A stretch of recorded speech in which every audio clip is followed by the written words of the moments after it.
Hey, Steelers fans, I'm Thomas Mott. Welcome to our Pittsburgh Steelers news and rumor video here today on a Tuesday before we jump into my top 5 free agent wide receiver options for Pittsburgh in case JuJu Smith-Schuster leaves. We have a mailbag video coming up later on this weekend, so go down below, use the hashtag Steelers, ask any sort of question you want, hopefully Steeler related because this is the Steeler channel, and then I will answer as many as I can. The kicker is, must be a subscriber to go ahead and be a part of the video. So subscribe down below, ask a question down below, and sit tight, let's jump into today's video.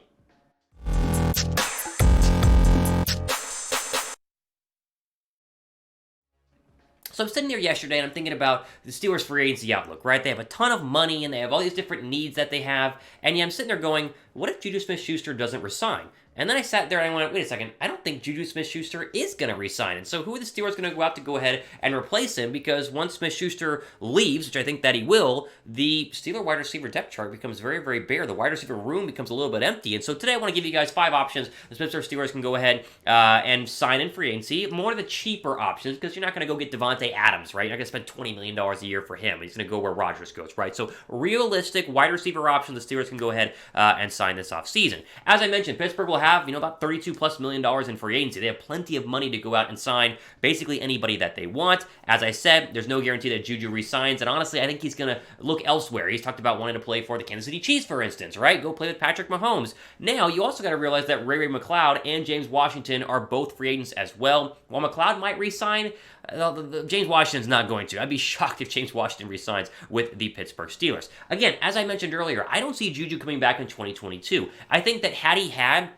a great season with Pittsburgh and had, he'd been healthy the entire year and had 100 catches again, and the Pittsburgh Steelers would very clearly have a quarterback plan for 2022, and I think that they do internally, but they had more of a clear plan, like that, Ben would come back for another year, they had drafted a quarterback last year, whatever, his chance of coming back would have been a lot higher, but now, with the uncertainty at quarterback, coming off the injury, I see him going somewhere where he can really flourish, get a lot of targets with a good quarterback on a one-year deal, and then try and sign that long-term deal he's been wanting to do for the past couple of seasons. Again, back in 2020, this guy's a beast. I mean, he's a monster. He's a catch machine. 97 receiving yards, 9 touchdowns. And so I think someone will offer him enough money to let him go somewhere else. So I don't think that he comes back, which is the point of today's video of giving you guys 5 options that can replace him if he does go ahead and leave. We'll start with this, though. Will JuJu be a Steeler in 2022? What do you think? You think that he will be? Maybe you're going to go in the comments section, Thomas, of course he's going to be a Steeler in 2022. What are you talking about? This list is dumb.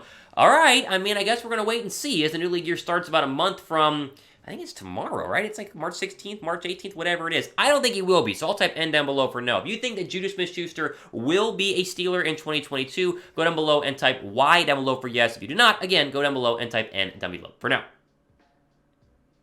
All right, so when we look at these replacements, again, I want to give you guys cheap options. Now, there are some on this list later on down that are a little bit more expensive, but we'll start with the cheapest and then work our way up there, and I'll give my reasoning why I put them on the list. So, your cheapest player coming in at number 5 is Russell Gage, the current, Falcon wide receiver, who is slated to be a free agent here in 2022, sorry. If you haven't watched a lot of the Falcons, I don't blame you. They haven't been very good the past couple of seasons, but Russell Gage has been absolutely fantastic and is very much under the radar as a pretty good free agent wide receiver this season. He runs good routes, he catches a lot of balls, he can go deep, he can go across the middle. He's kind of a catch guy who can get you that extra possession, that extra first down going forward. And again, sneaky good in terms of total yards. 66 catches last season. That's considered a down year.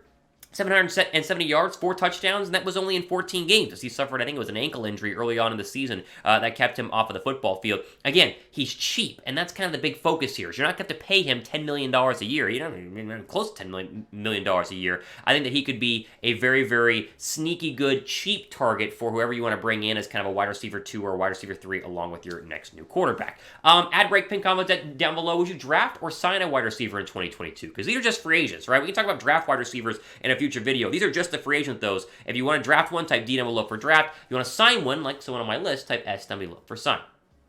Next player on my list is like Russell Gage, just a little bit better, and that is Christian Kirk. Now, with all the drama going on with the Arizona Cardinals right now, the complete lost player this year was Christian Kirk, the former wide receiver out of Texas A&M. Look at these numbers. He had an incredible year. 77 catches, 982 yards, 5 touchdowns. But if you, casually watch the National Football League, or you only focus on the Pittsburgh Steelers, you don't watch the Cardinals, all you hear about is Kyler Murray, and of course DeAndre Hopkins, and maybe AJ Green. Like, there are a lot of receivers on that roster, and yet Christian Kirk had an absolutely fantastic year. Now, he gets no respect for his performance. And again, when you look about, ESPN and Fox Sports and all the different, big name websites and stuff, they talk about free agent receivers. Kirk never comes up on that list, and yet he has been really, really good. And I think, again, much like Russell Gage, you're getting him for cheap. You're not paying over $10 million a year, probably $5-6 million a year. And if you get that production from Kirk in 2022, 100% worth a $5 or $6 million a year contract, maybe a shorter, 2 or 3 year deal to bolster the wide receiver room.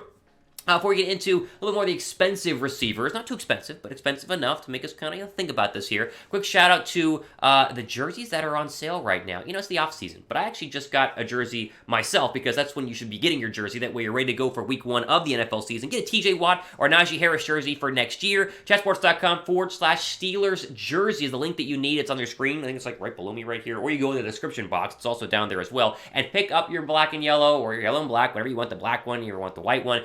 In terms of Pittsburgh Steelers jersey for the 2022 season. Personally, I'm going to TJ Watt because he's a monster and he's not going anywhere. He's on the massive contract, defensive player of the year. Incredible all around, but you can get whatever you want. You go Harris, you can go, I guess they don't really have a quarterback right now, so you got to wait for that. But if you want to get one of those 2 jerseys, chatsports.com/Steelers jersey. The link will be down below in the description box. All right, a little more expensive here. Let's start with Chris Godwin. We talked about Chris Godwin on this channel in the past. Godwin is very much just an older JuJu Smith-Schuster in terms of overall play style. At least that's how I see him, more of a possession receiver, a lot of catches. Fantastic year with the Bucs last season. He would be due for a massive payday this offseason had he not blown out his knee in the final game of the year for the Bucs, or whatever it was, second to last game of the year for the Bucs. And so I see him pulling a JuJu and getting a 1-year deal somewhere where he can, prove himself and then get a massive contract after that to kind of confirm, hey, I'm still who I was pre-injury, or not post-injury, but who I was pre-injury. So I love the idea of Godwin. Again, a monster 2021 season with Brady throwing him the football up until that injury. He'd be a lot more expensive had he been healthy, and so maybe the Steelers can cash in on a little bit cheaper, but still really, really good Chris Godwin. Because I think, knee injuries are bad, but to me they're not as bad as Achilles injuries, obviously, and ankle injuries can be kind of finicky. I think a knee can be healed and repaired pretty quickly, and I think Godwin will get back to the way that he was. Make sure you guys are subscribed, though, as we continue on our list here for free agency, as we are less than a month away from the start of the new league year. We'll cover it all the way leading up, right on, and then beyond for your Pittsburgh Steelers to make sure that everything in terms of news and rumors is covered. And we'll have you guys, again, fully covered on this channel. Make sure you guys go down below and subscribe. Let's talk about the one controversial player on my list here, coming in at number 2 in no particular order, Odell Beckham Jr. Now, if you watched OBJ with the Rams, you'd say, man, I would absolutely love him. The problem is, much like Chris Godwin, he blew out his knee in the Super Bowl. And so the time frame, the return rate, and the recovery are going to be a long road for him. And so will he be ready for week 1 of the NFL season? I don't know. But I do think you have to take some risks in free agency. I think that's kind of the point of free agency. You don't go re-sign, or you don't go sign, all of your starters, because you got to, build through the draft. But if you find somebody who you really believe can be productive and who also can be a little bit cheaper, as OBJ undoubtedly will be because he's coming off an injury, I would take a look at OBJ. He's not my favorite player on this list, but I wanted to include him just because, again, I'm giving you guys cheap options, right? Not too expensive in terms of contracts. I'm not talking about Devontae Adams or Allen Robinson, because those guys can be ridiculously expensive, but options nonetheless, and I think OBJ at least deserves to make the list, and I'll see what you guys say about signing OBJ in the comment section. Final player on my list, potentially the favorite of my list here, is Mike Williams, the wide receiver out of the Chargers. Now, you talk about Justin Herbert a lot, you talk about Keenan Allen a lot, but undoubtedly Mike Williams has been absolutely fantastic over the past couple seasons with the Chargers. He's a big, deep threat. He's very, very physical, can get the jump ball, but can also bring you deep. To me, he's the ultimate receiver, and I think that he's going to cash out big time. He's the most expensive player on this list, therefore why he's at the bottom of the list, because do you want to spend big money on a receiver? I don't know. If you're Pittsburgh, that's kind of up to you, but this guy, over 1,000 yards receiving last year, 9 touchdowns, 76 catches. Whoever the quarterback would be for the Pittsburgh Steelers would be an absolute, we'd love to have this guy on the roster, and so we want to include Mike Williams on here because he's my favorite free agent wide receiver, not named Devontae Adams or Allen Robinson, so he has to at least make our list when talking about those options. So here are the official 5 that were mentioned in today's video. We'll go back through them a little slowly here. First is Russell Gage. And again, cheapest one on this list. He's very much underrated because a lot of people didn't watch the Falcons the past couple of seasons. And last year, he had a fantastic year as well. I see him as getting, a wide receiver 3 type deal and then coming in and producing, 700 yards, 66 catches, something like that, 5 touchdowns. That'd be very productive for the Steelers, who will lose most likely JuJu Smith-Schuster, James Washington, and maybe even Ray McCloud. Gage comes in at number 5 on my list. Next is Christian Kirk. You're talking about underrated players in the National Football League last year. Kirk is right there at the top of the list. I mean, the guy had an insane amount of catches, fantastic production in terms of yards. He's also playing alongside DeAndre Hopkins and A.J. Green. He's really the third receiver option on that Cardinal attack on the offensive side of the football. And so I think he'll be a sneaky great free agent addition. I'd love to see him come over to the Steelers. Also cheap and young, and that's kind of a good thing going forward. Next is Chris Godwin, very similar to JuJu Smith-Schuster, a little bit older, same injury, right? Well, not same injury, but same injury outlook where you get injured, you miss part of the year, and then you got to go ahead and build your way back on maybe a one-year deal. The problem with Godwin is that his injury came at the end of the season, whereas Juju's came at the beginning. Next is OBJ. Very risky. I'm not necessarily, thrilled about signing him. I wanted to put him on my list because he has been very productive with the Rams through the second half of the season, so we must at least acknowledge his existence. I don't know if I would like him in Pittsburgh. It would depend on who the quarterback is. If it's Russell Wilson or Aaron Rodgers, then, OBJ would probably love to come to Pittsburgh, but if it's Mason Rudolph, then stay away, right? You get my point. Or even a rookie quarterback, I wouldn't want OBJ. And finally is my favorite, Mike Williams, who I absolutely love and adore. I think he is fantastic. I think he would be great whether you have a rookie quarterback, whether you have a veteran quarterback, whether you have Wilson or Rodgers or Mason Rudolph or Dwayne Haskins, even though they won't. Either way, I think he definitely needs to go ahead and be towards the top of most people's list because, again, are you going to afford Devontae Adams? Are you going to afford Allen Robinson? Probably not. These are the next 5 best that I wanted to get into in today's video. So Russell Gage, Christian Kirk, Chris Godwin, Odell Beckham Jr., and Mike Williams to round out my top 5.